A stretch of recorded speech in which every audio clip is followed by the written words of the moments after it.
सूर्य उपासकांमध्ये धर्मग्रंथांमध्ये धर्मशास्त्रांमध्ये दोन व्यक्तींचा विशेष रूपाने उल्लेख केला जातो, ज्याच्यामध्ये एक आहे गोकर्ण, दुसरे आहे सत्राजित, आणि ऋषींमध्ये ज्यांचा नंबर लागतो ते स्वतः ऋषी आहेत बुध कौशिक.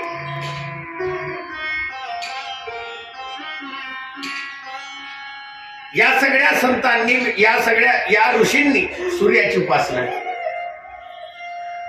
आणि आपला विदर्भ त्या बाबतीमध्ये खूप गौरवपूर्ण आहे की आपल्या विदर्भामध्ये सुद्धा असे एक सूर्य भक्त, सूर्याचाच अवतार असं म्हणायला हरकत नाही, भास्कराची दुसरी मूर्ती ज्यांना असं म्हणायला हरकत नाही, ते समर्थ सद्गुरू श्री लहानोजी महाराज टाकरखेडा. हे साक्षात भगवान शंकराचाच दिव्य अवतार आहे. लक्षात घ्या, ही सद्गुरु मूर्ती साधारण मूर्ती नाहीये. सद्गुरु लहानोजी महाराजांच्या जीवनाचा जर का पूर्ण रूपाने तुम्ही आलेख पाहिला ना,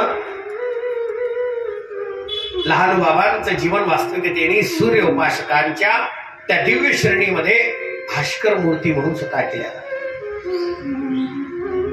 साक्षात भास्कर मूर्ती आहेत.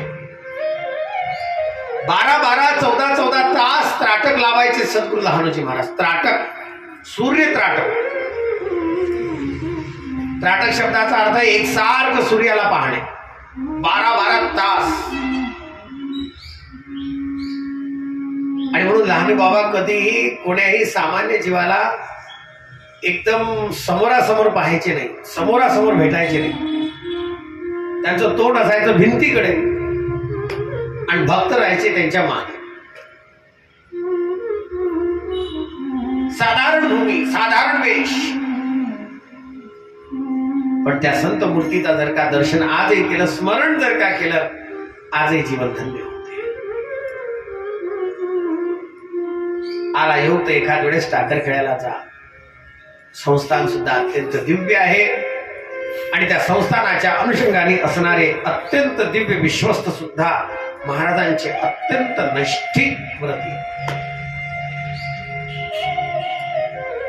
हे केवळ फक्त एवढ्यासाठी लहान बाबांचं जीवन हे सूर्य उपासकांमध्ये अग्रगण्य मानल्या गेलेलं आहे, संत परंपरेमध्ये अग्रगण्य.